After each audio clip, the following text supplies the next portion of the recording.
ভবানীপুরে তো প্রায় 50,000 ভোটারের নাম বাদ গিয়েছে। তার মধ্যে অনেকেই মৃত ভোটার ছিলেন, অনেকেই অস্তিত্বহীন ভোটার ছিলেন।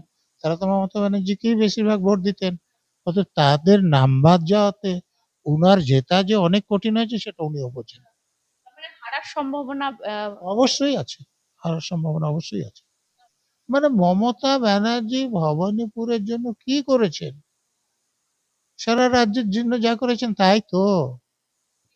তো এখানকার লোকেরা তো আরজি করের ঘটনা দ্বারা বেশি করে প্রভাবিত হবেন। কসবা ল কলেজের ঘটনার দ্বারা বেশি করে প্রভাবিত হবে। অতএব মমতার এখানে ভোট পাওয়ার সম্ভাবনা আগের থেকে অনেক কম। সে তো অনেক দিন থেকে তিনি আতঙ্কিত। তিনি যদি আতঙ্কিত না হতেন তাহলে এই যে মরা ভোটারদের নাম বাদ দেওয়া হচ্ছিল, অস্তিত্বহীন ভোটারদের নাম বাদ দেওয়া হয়েছিল, উনি তার বিরোধিতা করতেন না। উনি তো পরিষ্কার বলেছিলেন ভোটার তালিকা সংশোধনের কাজ ঘোষণা হতেই যে আমি বেঁচে থাকতে তালিকা সংশোধনের কাজ হতে দেব না। ঠিকভাবে হোক ভুলভাবে হোক তালিকা সংশোধনের কাজ তো হয়েছে, কিন্তু উনি বেঁচে নেই এরকম কথা আমি শুনিনি, কিন্তু উনি বলেছিলেন। তো উনি তো এরকম যা খুশি তাই বলাতে সবসময় তৃণমূলে 152-র মধ্যে ওই 52-র কাছাকাছি কিছু পাবে। উনি যখন ছিলেন না কেউ কিছুই পেত না, উনি এসে সবকিছু দিচ্ছেন, এটা ঠিক। উনি চলে গেলে হয়তো নিয়োগে এতটা দুর্নীতি হবে না, উনি চলে গেলে পৌরসভাগুলোতে এতটা দুর্নীতি হবে না, উনি চলে গেলে অঙ্ক না জানা লোক আমাদের বাচ্চাদের পড়াবে না, উনি চলে গেলে যে ইংরেজির এবিসিডি জানে না সে আমাদের বাচ্চাদের ইংরেজি পড়াবেন না। এগুলো তো সত্যিই হবে না। যারা দেওয়াল লিখছে, যারা ফ্লেক্স টাঙাচ্ছে, যারা মিছিল করছে, তারা বলছে তৃণমূলকে ভোট দেবে না। তাদের কথা যদি ঠিক হয়, হ্যাঁ, মমতা ব্যানার্জি এবং তার লিডারদের মধ্যে আপনি যেমন বললেন, বাইরন বিশ্বাস কংগ্রেস থেকে দাঁড়িয়েছিলেন, লোকে জিতিয়েছিলেন, তাহলে ভোটগুলো তো কংগ্রেসের। তাকে জেতালেও তিনি তৃণমূল হয়ে গেলেন, তো তার তো হারাই উচিত। বিশ্বাস করছে না মমতা ব্যানার্জিকে। বিশ্বাস না করার কারণও আছে। উনি তো 10,000 মাদ্রাসার অনুমোদন দেওয়ার কথা বলেছিলেন। 15 বছরে 1,000 দিয়েছেন কি? 234-35টা দিয়েছেন। কিন্তু উনি বলছেন যে অনুমোদন দিয়েছি কিন্তু বেতন দেব না। কেন? স্কুল করলে তুমি বেতন দেবে না? তাহলে মাদ্রাসার মাস্টাররা কি হাওয়া খেয়ে বেঁচে থাকবে? 152টা আসনে ভোট হয়েছে আপনারা প্রত্যেকেই জানেন। তারপর 142টা, পাখির চোখ কার্যত। কারণ কেন, এই মুহূর্তে দাঁড়িয়ে একাধিক ডায়মন্ড হারবার থেকে শুরু করে ফলতা থেকে শুরু করে একাধিক জায়গার ওসি চেঞ্জ হয়েছে, কোথাও সাসপেন্ড হয়েছে পুলিশ আধিকারিকরা। এক কমিশনের বড় পদক্ষেপ কার্যত এই 142টাতে শান্তিপূর্ণভাবে ভোট করানোর জন্য। আমার সঙ্গে রয়েছেন প্রাক্তন আইপিএস নজরুল ইসলাম, কথা বলবো স্যারের সাথে। দীর্ঘদিন ধরে তিনিও নির্বাচন পরিচালনা করেছেন এবং এমনকি তিনি নির্বাচন দেখেছেন নিজে চোখে দাঁড়িয়ে। এইবারে এই 26-এর নির্বাচন কোথাও কোনখানে কোনখানে আলাদা, বা এই 152টার মধ্যে কি রেজাল্ট হতে পারে, কি তিনি ভাবছেন, বা 142টা যেটা হবে আগাম 29 তারিখে, তাতে কি রেজাল্ট হতে পারে, সেটাই জানার চেষ্টা করবো, স্যারের সাথে কথা বলবো। স্যার, 152টাতে হয়ে গেছে, কি রেজাল্ট আসতে পারে অনেকেই জিজ্ঞাসা করছে বিভিন্ন জায়গায়। আপনি তো নিজেও নির্বাচন করিয়েছেন এতদিন, কি মনে হচ্ছে স্যার? দেখুন, লোকেরা যে কথাগুলো বলছে সেটা ঠিক কিনা তার উপর নির্ভর করবে। আমি একটা কথা বলছি, আপনি দেখুন যে তৃণমূল এবং বিজেপি উভয় পক্ষই দাবি করছে যে তাদের সিট 100-র বেশি হবে। তো সেটা হতে গেলে 152টার মধ্যে তাদের 100টার বেশি হবে। হ্যাঁ, অতএব দুই পক্ষ যদি 100-টার বেশি হতে হয় তাহলে 200-র বেশি সিট হতে হবে। কিন্তু সিট তো 152। অতএব কোনো পক্ষেরই হয়তো কথা একদম ঠিক হবে না। আমার যেটা মনে হয় যে হিংসা এবার কম হয়েছে, কিন্তু একদম হিংসা হয়নি তা তো নয়। আপনারা বীরভূমের খয়রাশোলের কথা দেখেছেন, আমাদের মুর্শিদাবাদের ডোমকলের। পশ্চিমবঙ্গে যে চিত্রটা দেখে অভ্যস্ত তার থেকে একদম অনেকটাই কম।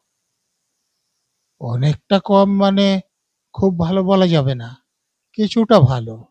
কারণ ওই যে ডোমকলে যে দুজনে ভোজালির আঘাতে আহত হয়েছে, তার মধ্যে একজনের অবস্থা এত খারাপ যে মেডিকেল কলেজে নিয়ে আসতে হয়েছে। সে তো মারা যেতে পারে, তাহলে খুনও হয়ে গেল। আর অন্য জায়গায় যেভাবে মারামারি হয়েছে, পুলিশের উপর আক্রমণ হয়েছে, সেন্ট্রাল ফোর্সেস আক্রমণ হয়েছে, তারা আহত হয়েছেন। তারপরে তারা গুলি চালানে নাহলে গুলিতেই মারা যেত এবং সেখানে আবার নতুন রাজনীতি শুরু হতো। তো হিংসা কম হয়েছে কিন্তু হয়েছে, এবং লোকেরা যেসব কথা বলাবলি করছে তাতে আমার যেটা মনে হয়েছে বিজেপি যে আসনগুলোতে ভোট হয়েছে সেখানে তৃণমূলের থেকে বেশি আসন পাবে। এখন পরবর্তীকালে যে নির্বাচন হবে তাতে আপনি কি ভাবছেন যে 152টার মধ্যে কত সাসপেক্ট করছেন বিজেপি, কতটা সাসপেক্ট করছেন তৃণমূল? তৃণমূলের লোকদের সঙ্গে কথা বলেও আমার যেটা মনে হয়েছে তৃণমূলে 152-র মধ্যে ওই 52-র কাছাকাছি কিছু পাবে। আমি এবার যা বুঝেছি তাতে সিপিএম এবং কংগ্রেসও দুটো তিনটে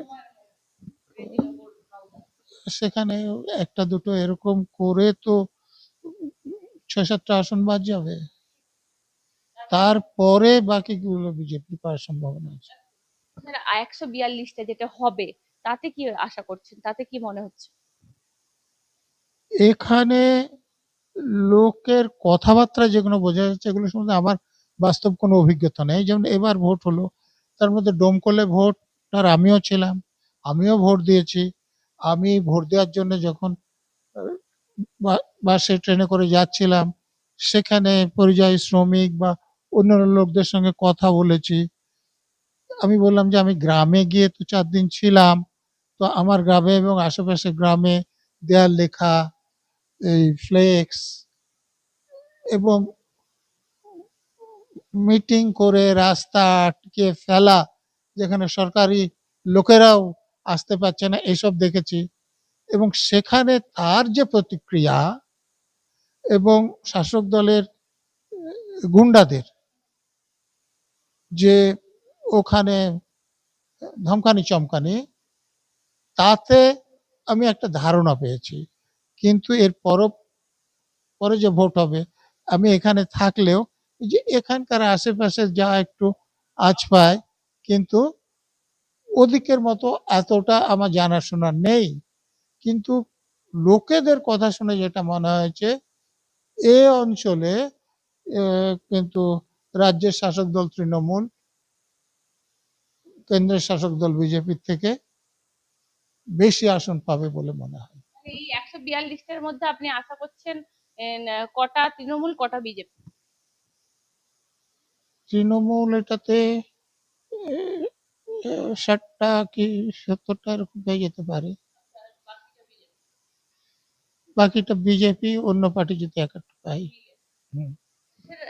রাজ্য রাজনীতিতে এই যে পুলিশগুলোকে চেঞ্জ করা হচ্ছে, পুলিশ আধিকারিকদেরকে, ডায়মন্ড হারবার, ফলতা, এগুলো তো বিশেষ করে যারা ছিল তাদেরকে চেঞ্জ করা হচ্ছে, তাহলে কি ডায়মন্ড হারবারের কার্যত ভাইপোর গড় যাকে বলে সেটা কি ভাঙবে? নির্বাচন কমিশন তো অবশ্যই চেষ্টা করবে যে গুন্ডা বদমাশরা যাতে ভোট রিগিং না করতে পারে। এই যে আমি যে কথাগুলো বললাম সেগুলো যদি নির্বাচন কমিশন যেখানে ভোট হয়ে গেল সেখানে যতটা করতে পেরেছে, পুরোপুরি তো পারেনি, তো এতটাও করতে পারে তারপর। কিন্তু এখানে যদি গড়পড়তা রিগিং হয় তাহলে কোনো হিসেব মিলবে না। রিগিং আটকাতে হবে, সোজা কথা। মানুষ যদি ভোট দেয় তাহলে ভোটের অঙ্ক অন্য হবে। শুধু বুথে রিগিং আটকালে হবে না, যে গুন্ডা বদমাশদের যে পেশি শক্তি আছে, যে যারা মনে হচ্ছে যে বিরোধীদের ভোট দেবে, তাদের বাড়ি থেকে বেরোতেই দিল না, ভোট বুথের লাইনে দাঁড়াতেই দিল না। তো সেখানে আপনাদের সাধারণ চোখে মনে হবে না তো রিগিং হয়েছে, কিন্তু তো নীরবে রিগিং হয়। হ্যাঁ, তো ইভিএম কি চেঞ্জ করে নিতে পারে এরা? এই যে ভোটগুলো হচ্ছে, ইভিএম কি চেঞ্জ হতে পারে? সেটা যে নিয়ম আছে, কোনো পদাধিকারী সে নিয়ম না ভাঙলে চেঞ্জ করতে পারবে না। হ্যাঁ, ওই যে আপনি তো দেখেন বিধাননগর পৌর ভোটে আমাদের বিখ্যাত গায়কের নামে কেউ ভোট দিয়ে দিচ্ছে। তো এমনি তো এখন তো ভোটার কার্ডে ছবি থাকে, ভোটার তালিকাতেও ছবি থাকে, তারপরে একটা লোক এরকম বিখ্যাত লোকের হয়ে ভোট দিচ্ছে, তখন আটকাচ্ছে না মানে কি পদাধিকারীরা তাদের নিরপেক্ষতা বজায় রাখছেন না, পক্ষপাত দুষ্ট হয়ে কাজ করছেন। তো এইরকম কোনো পদাধিকারী যদি পক্ষপাত দুষ্ট হন তাহলে তো ইভিএম পরিবর্তন হতে পারে। সবকিছু ঘটা সম্ভব পদাধিকারী। মমতা বন্দ্যোপাধ্যায়কে কি আপনার আতঙ্কিত মনে হচ্ছে? সে তো অনেক দিন থেকে তিনি আতঙ্কিত। তিনি যদি আতঙ্কিত না হতেন তাহলে যে মরা ভোটারদের নাম বাদ দেওয়া হচ্ছিল, অস্তিত্বহীন ভোটারদের নাম বাদ দেওয়া হয়েছিল, উনি তার বিরোধিতা করতেন না। উনি তো পরিষ্কার বলেছিলেন ভোটার তালিকা সংশোধনের কাজ ঘোষণা হতেই যে আমি বেঁচে থাকতে তালিকা সংশোধনের কাজ হতে দেব না। ঠিকভাবে হোক ভুলভাবে হোক তালিকা সংশোধনের কাজ তো হয়েছে, কিন্তু উনি বেঁচে নেই এরকম কথা আমি শুনিনি, কিন্তু উনি বলেছিলেন। তো উনি তো এরকম যা খুশি তাই বলাতে সবসময় অভ্যস্ত। স্যার, এই যে ভবানীপুর একদম হাড্ডাহাড্ডি লড়াই কার্যত, আপনি কিভাবে দেখছেন শুভেন্দু অধিকারী ভার্সেস মমতা ব্যানার্জি? মমতা ব্যানার্জি এখানে আবারও হারতে পারেন। হ্যাঁ, বলছেন আমি বাড়ির মেয়ে, আমি এদের সাথে যোগাযোগ, কিন্তু স্যার তার রাস্তায় তো ব্যারিকেড দেওয়া থাকে, কেউ তো ঢুকতেও পারে না ওখানে। মমতা ব্যানার্জি তো 294 কেন্দ্রেই নিজে প্রার্থী। তাহলে নন্দীগ্রামে তো ওনার বাড়ি, তো নন্দীগ্রামে তো হেরেছেন, এটা তো কল্পনার ব্যাপার নেই। তো ভবানীপুরে হারতে কি অসুবিধা আছে? ভবানীপুরে তো প্রায় 50,000 ভোটারের নাম বাদ গিয়েছে, তার মধ্যে অনেকেই মৃত ভোটার ছিলেন, অনেকেই অস্তিত্বহীন ভোটার ছিলেন। তারা তো মমতা ব্যানার্জিকেই বেশিরভাগ ভোট দিতেন। অর্থাৎ তাদের নাম বাদ যাওয়াতে উনার জেতা যে অনেক কঠিন হয়েছে সেটা উনিও বোঝেন। তার মানে হারার সম্ভাবনা অবশ্যই আছে, হারার সম্ভাবনা অবশ্যই আছে। স্যার ভবানীপুরে বলছে মানুষের সাথে আমার যোগাযোগ, আমি এখানকার মেয়ে, বাড়িতে বাড়িতে যোগাযোগ, কিন্তু স্যার ওনার সাথে মমতা ব্যানার্জি তো ইস্ট জর্জিয়া ইউনিভার্সিটির ডক্টরেট। তো ইস্ট জর্জিয়া ইউনিভার্সিটি আছে, আছে কি? তো যে ইউনিভার্সিটি নাই সেখানকার ডক্টর হতে পারে। তো উনি তো কারো বাড়ি মানুষের সাথে আপত্তি কথা, উনি যা খুশি যা সুবিধাজনক তাই বলে দেন, এবং বেঠিক অসত্য বলার জন্য ওনার কোনো অনুতাপ নেই। ভবানীপুরের মানুষ এবারে মমতা বন্দ্যোপাধ্যায়কে অ্যাকসেপ্ট নাও করতে পারে। স্কিপ করা না করার ব্যাপার নেই, পছন্দ করে ভোট না দিতে পারেন। মানে মমতা ব্যানার্জি ভবানীপুরের জন্য কি করেছেন? সারা রাজ্যের জন্য যা করেছেন তাই তো। তো এখানকার লোকেরা তো আরজি করের ঘটনা দ্বারা বেশি করে প্রভাবিত হবেন, কসবা ল কলেজের ঘটনার দ্বারা বেশি করে প্রভাবিত হবে। অতএব মমতার এখানে ভোট পাওয়ার সম্ভাবনা আগের থেকে অনেক কম। স্যার আরেকটা বিষয় হচ্ছে যে এই যে ভোট হচ্ছে এটা যেভাবে ভোট করানোর চেষ্টা হচ্ছে, কিন্তু তৃণমূল কংগ্রেস বলছেন যে এইখানে আমরা যদি রাজ্যে পরিবর্তন হয়ে যায়, মমতা বন্দ্যোপাধ্যায় বলছেন রাজ্যে পরিবর্তন হয়ে গেলে কিন্তু আপনারা কিছুই পাবেন না। উনি যখন ছিলেন না কেউ কিছুই পেত না, উনি এসে সবকিছু দিচ্ছেন, এটা ঠিক। উনি চলে গেলে হয়তো নিয়োগে এতটা দুর্নীতি হবে না, উনি চলে গেলে পৌরসভাগুলোতে এতটা দুর্নীতি হবে না, উনি চলে গেলে অঙ্ক না জানা লোক আমাদের বাচ্চাদের পড়াবে না, উনি চলে গেলে যে ইংরেজির এবিসিডি জানে না সে আমাদের বাচ্চাদের ইংরেজি পড়াবেন না। এগুলো তো সত্যিই হবে না। বাইরন বিশ্বাস বলছেন আমি হারবো, ও আরো ফারাক্কাই হারবে, তিনি নিজে বলছেন জাকির হোসেন হারবে। কেন এরকম বলছেন? বলছে মমতা বন্দ্যোপাধ্যায় পারবেন না এবারে। না, আমি তো বললাম, আমি তো মুর্শিদাবাদে গিয়েছিলাম, কদিন ছিলাম। যারা দেওয়াল লিখছে, যারা ফ্লেক্স টাঙাচ্ছে, যারা মিছিল করছে, তারা বলছে তৃণমূলকে ভোট দেবে না। তাদের কথা যদি ঠিক হয়, হ্যাঁ, মমতা ব্যানার্জি এবং তার লিডারদের মধ্যে আপনি যেমন বললেন, বাইরন বিশ্বাস কংগ্রেস থেকে দাঁড়িয়েছিলেন, লোকে জিতিয়েছিলেন, তাহলে ভোটগুলো তো কংগ্রেসের। তাকে জেতালেও তিনি তৃণমূল হয়ে গেলেন, তো তার তো হারাই উচিত। তো ওখানে এইরকম যারা প্রার্থী দাঁড়িয়েছে এবার, ওখানকার লোক কিন্তু তাদেরকে ভোট দেবে না। এমনকি আমার ডোমকল কেন্দ্রের কংগ্রেস যাকে প্রার্থী করেছে, কংগ্রেসের লোকেরা তাকে পছন্দ করছেন না, ফলে তাদের অনেকে এবার সিপিএম কে ভোট দেবে, তৃণমূলকে দেবে না। স্যার আরেকটা বিষয় হচ্ছে ফিরহাদ হাকিমের পরিচয় দিতে গিয়ে মুখ্যমন্ত্রী সম্প্রতি বলেছেন ওর মা ব্রাহ্মণ, ওর বাবা কার্যত মুসলিম, ওর দুটো রক্ত আছে, হিন্দু মুসলিম দুটোই ওর গায়ে। তো হিন্দু মুসলিম রক্ত থাকলে কি পবিত্র কিছু হয় এরকম তো আমার জানা নেই। তাহলে তো আমার ছেলেমেয়েরা পবিত্র হয়ে যাবে। মানুষ মানুষ, হিন্দুও মানুষ, মুসলমানও মানুষ। হিন্দুও খারাপ হয়, মুসলমানও খারাপ হয়, হিন্দুর রক্তও খারাপ হয়, মুসলমানের রক্তও খারাপ হয়। অতএব কে হিন্দু কে মুসলমান, কার বাবা হিন্দু, কার মা হিন্দু, কার বাবা মুসলমান, কার মা মুসলমান, এ দিয়ে লোককে বিচার করা উচিত না। মানে এইটা দিয়ে মমতা বন্দ্যোপাধ্যায় কি ভোটের প্রচার করতে চাইছেন? হ্যাঁ, মেরুকরণ করে ভোট করতে হয়েছেন, এটাই তো ওনার সম্পদ। কিন্তু এবার লোক এটা আর গ্রহণ করছে না, মমতা বন্দ্যোপাধ্যায়ের কথা আর নিচ্ছে না মানুষ। বিশ্বাস করছে না মমতা ব্যানার্জিকে।